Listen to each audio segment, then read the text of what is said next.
and assistance, help with filling out forms and getting information for that community, all of those families. November 15th at USC Aiken from 2 to 7 o'clock. November 21, Greenville Technical College from 2 to 7. And December the 6th at South Carolina Farmview Federation annual meeting, which will be in Myrtle Beach from 9 a.m. to 7 p.m. And also, I have written a letter delivered today to our congressional delegation asking for help. The relief funds and assistance provided for farmers and forests are scattered about in various places. And fortunately, we know where they are, but they don't communicate, collaborate, and cooperate as much as they should, or as quickly as they should, although we have a great team accessing those resources. But what we want to do is something a little more akin to what we do with FEMA, and that is have somebody directing money, direct aid to our farmers and foresters. And so we're asking for a direct appropriation, asked for it today, of $621 million emergency relief package to be structured as a block grant, allowing the South Carolina Department of Agriculture to efficiently manage and deploy those resources and thereby avoid the delays that are incumbent in trying to go to 99 different groups in 99 different places. So we thank you for being here, and I say we got the whole team with us. This is the first time we've done something quite like this, and we think it'll work very well. And again, we got great people in South Carolina. We have great assets, and we need to protect the agribusiness industry in South Carolina because it is powerful, it is great, it is growing, and it affects us all and keeps us all moving. I'd like to ask several people to speak. The first will be Commissioner Weathers.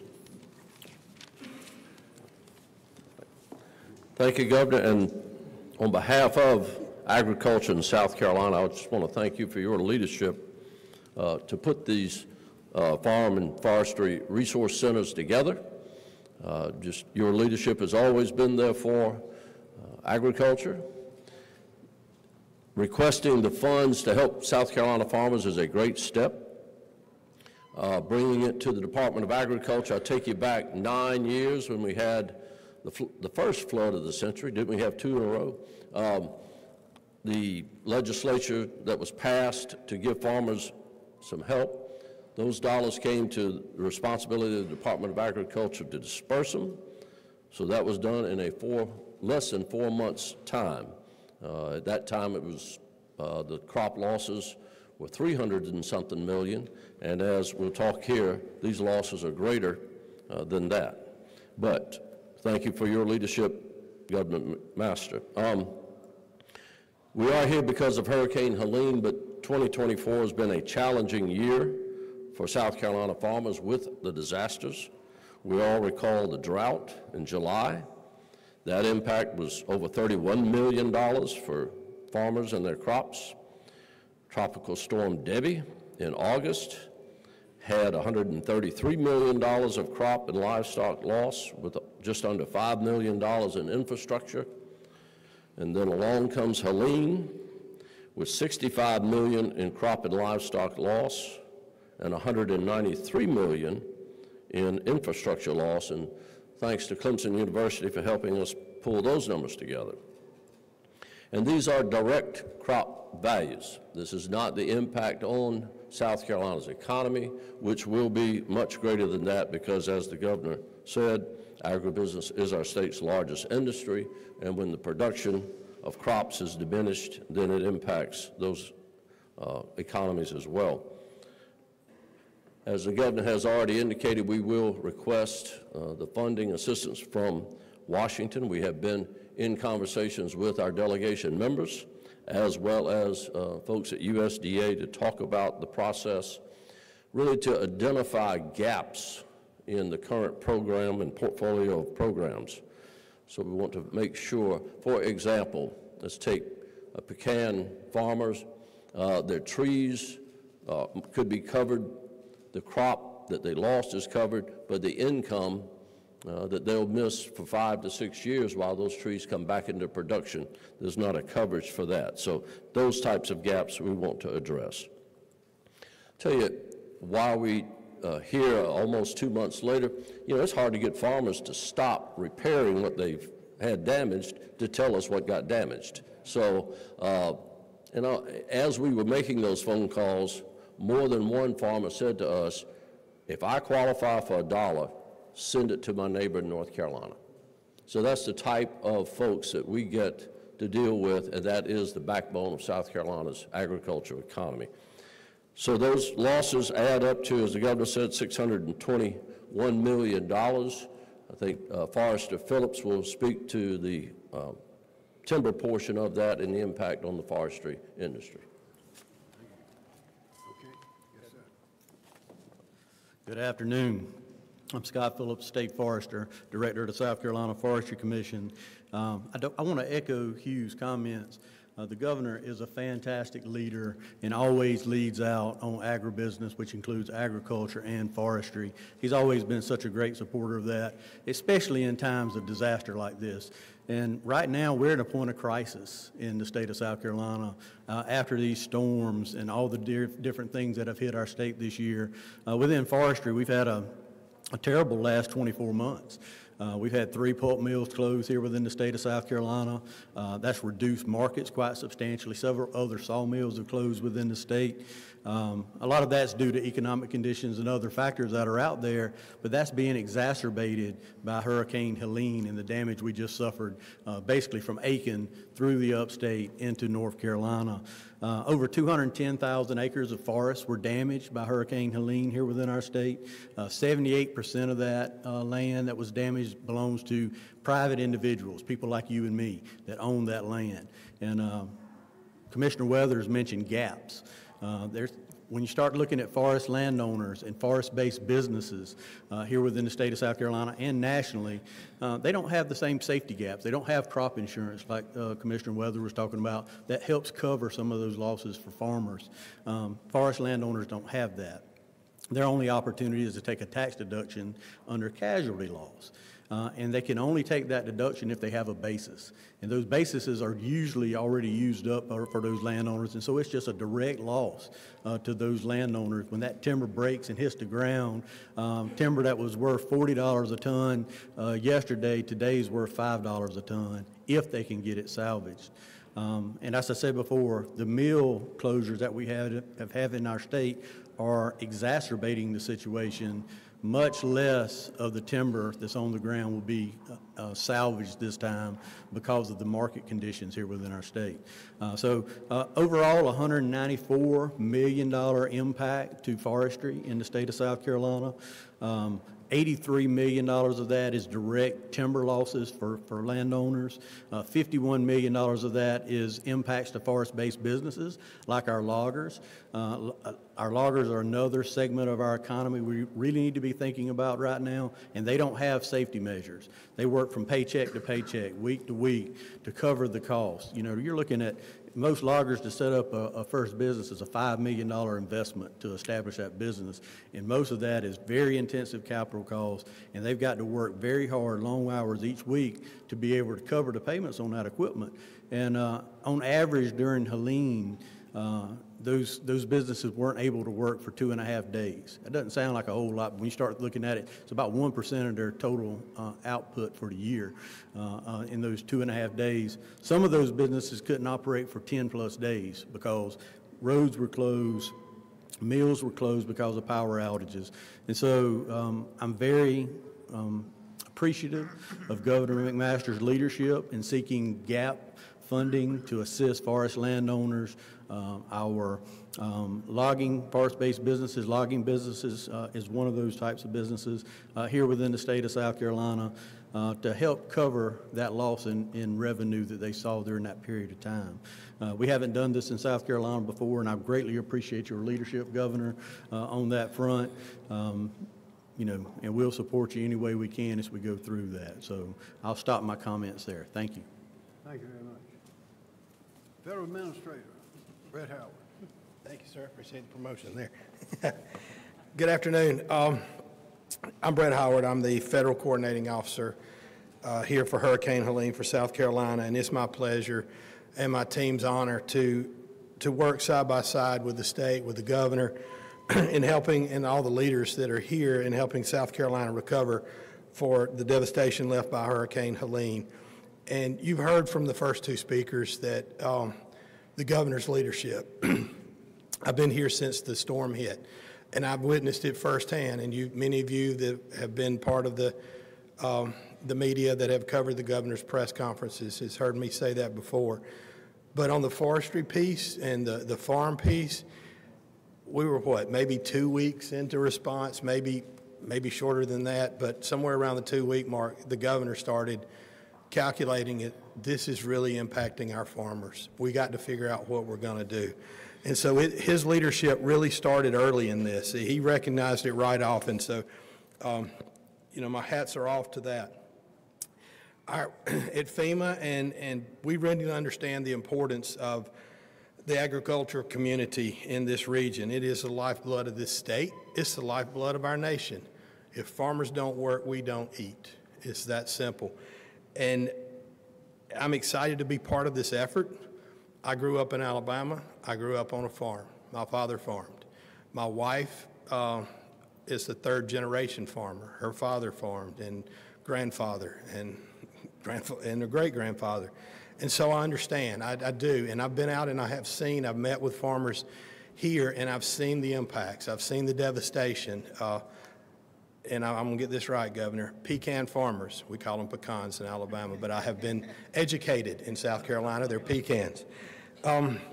Right now, currently, I've got over 750 federal staff on the ground, 600 of those are FEMA, about 100, and the remainder, 150 or so, are from other federal agencies that are here to help make sure that we deliver the assistance the state has requested.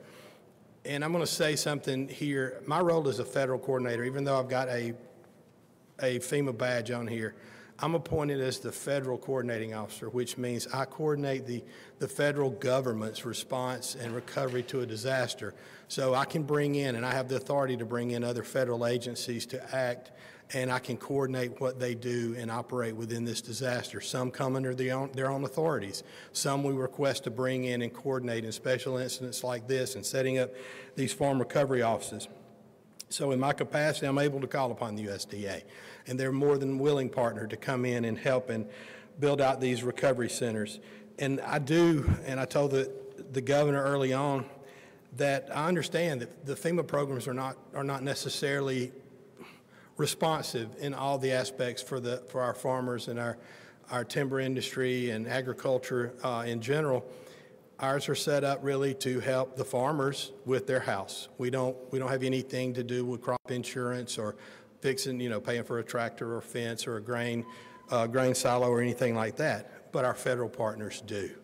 And so in setting up and coming up with this and partnering with the federal team and the state team, this is a whole community, a whole government approach to help the farmers. Everybody has come together working tirelessly side by side to make this day and the day that we're going to open the first center happen to bring in our partners from the USDA. And I'm bringing in any federal agency that has any program that touches farmers. We want, as the governor said, to make this a one-stop shop for our farmers, to give them what they need to help them in their recovery, because they are very unique in their needs, and each farmer is a little bit different.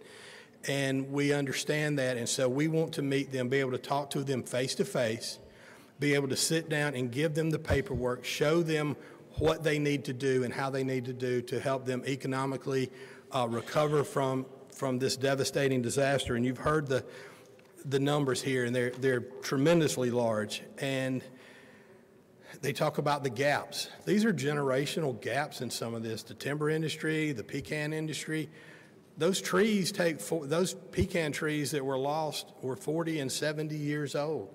You can't restore them tomorrow.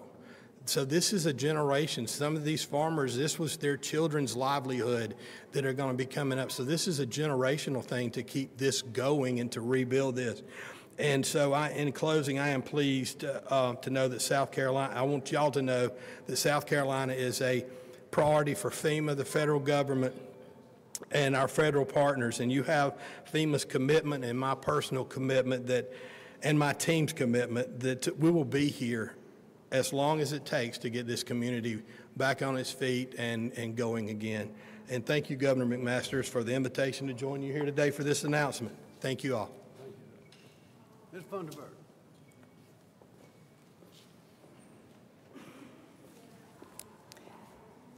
Good afternoon. My name is Laurie Slade Funderburg. I'm the State Executive Director for the Farm Service Agency here in South Carolina. Thank you, Mr. Governor, for inviting Farm Service Agency to be a part of this important press conference today. USDA Farm Service Agency is glad to be a partner in the Farm and Forest Recovery Resource Days and to put information in the farmers' hands about the disaster programs that the Farm Service Agency offers. For our farmers and forest landowners listening, FSA has a variety of programs to help your farm or forest operation recover from recent hurricanes. The Farm Service Agency is ready to assist impacted producers, and USDA has authorized flexibility for disaster assistance programs to streamline the recovery process to help farmers get the help they need under our programs. FSA disaster programs can help with the cost associated with debris removal, land rehabilitation, and animal, crop, and tree losses. This includes repairs to fields, fences, and private forests.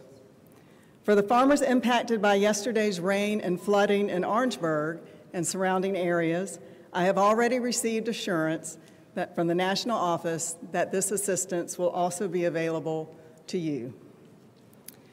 If you have a marketing assistance loan or a farm storage facility loan with FSA, USDA has provided flexibilities within these programs to assist you. In addition to FSA disaster programs, all qualified farm operators in designated counties in South Carolina are eligible for emergency loans to help recover from production and physical losses, provided eligibility requirements are met. The current interest rate for an emergency loan is 3.75%. We have had several disaster designations in South Carolina this year, from the drought to Debbie to Helene. So all counties in South Carolina have a disaster designation that allows farmers to apply for an emergency loan based on the disaster for the designation issued. Farmers in eligible counties have 8 months from the date of the disaster designation to apply for loans to help cover all or part of their actual losses. FSA will consider each loan application on its merits, taking into account the extent of losses, security available, and repayment ability. For those who have experienced drought this year, the Livestock Forage Disaster Program offers financial support to livestock producers who have grazing losses due to qualifying drought conditions. LFP provides critical financial assistance to help producers cover additional feed costs and mitigate the economic impact of forage losses. Many counties in the PD qualify for this from the drought in the summer, as do the counties in the upstate due to the drought conditions in the winter. Only producers in the counties that have been approved for LFP can apply. Deadline is January 30th, 2025. Another important deadline for producers in counties affected by Hurricane Helene is November 15th for EQIP applications, and this is with our sister agency, NRCS, Natural Resources Conservation Service. Documentation is important. Please document your damage and what you're doing in your cleanup process or repairs to ensure that you get the full assistance you deserve. Take pictures of the losses and keep any receipts, records of expenses and labor. We understand that these have been extremely extenuating and stressful circumstances, and that there may be instances where documentation is not possible. Regardless, we at FSA will do what we can to help you access the assistance you need. When you are ready, we are here and ready to assist. You must contact your local FSA office to report all crop, livestock, and farm infrastructure damages and losses. Representatives from FSA will be attending the Farm and Forest Recovery Resource Days to provide you with information on these programs and provide you with the contact information for your local FSA office to start the application process. You can also visit farmers.gov for more information on USDA disaster assistance. Just like each agency that is represented here today, FSA is dedicated to helping our farmers and foresters recover as best we can from the disasters that have impacted South Carolina agriculture so mightily this year. The programs I've mentioned are only a few of the broader suite of crop, livestock, and infrastructure disaster recovery programs we have to offer. So whether you're a regular customer or maybe you've never conducted business with FSA before, please start the recovery process by reaching out to the dedicated employees at your local USDA Service Center to determine which programs meet your unique recovery needs, discuss eligibility, and apply for assistance. Thank you. Okay, thank you very much. Well, that's the prepared presentations. Does anyone have a question for anyone? Because we got the whole team here. Henry McMaster, how does this forest damage compare to past hurricanes, if you have any numbers or statistics on that? Whether it's Sure. specifically Hurricane Hugo as well? This storm is very different than Hurricane Hugo, which made direct impact on the coast. Hurricane Hugo was $1 billion damage to the forest industry when it came on shore. Massive destruction throughout that area. Hurricane Helene, fortunately that storm come on in the Big Bend area of Florida and came up across Georgia, then into South Carolina. The damage across South Carolina is very variable. You've got a lot of light or moderate damage throughout the 20-county area that it impacted here within the state, but you also have many landowners that received catastrophic damage. They had their child's college savings in that stand of trees, and now all those trees are on the ground, blown over, and all that value is evaporated from those stands. So we're estimating about 17,000 acres will need to be reforested from this storm here in the state. But like I said, it's a very different type of damage than Hurricane Hugo. Anybody else on that? My bet is that the people that work on the farms and in forests don't complain much about anything. So my bet is this 691 million we've referenced so far is very, very conservative. More questions? Governor, do you plan to include Hurricane Helene in your executive budget for this coming year? First thing we will do is see that we have access to every dollar that we've already been paying into the federal government for all these years in federal relief funds. That's the first step. And then we'll see what else we need to do, but that's the first place we need to go. Any more questions? I probably will likely recommend a sum of money, maybe up to $100 million or so for this, but it might not be that much, but we need to exhaust the federal resources first, because we got a lot of other things that we need to spend our taxpayer money in South Carolina on. More questions for anybody? Everybody good? Thank you. Thank you very much. Good to see you, my friend. Try to stay out of trouble now. Probably give us like 15 minutes to get everything set up and cleared out. Cool.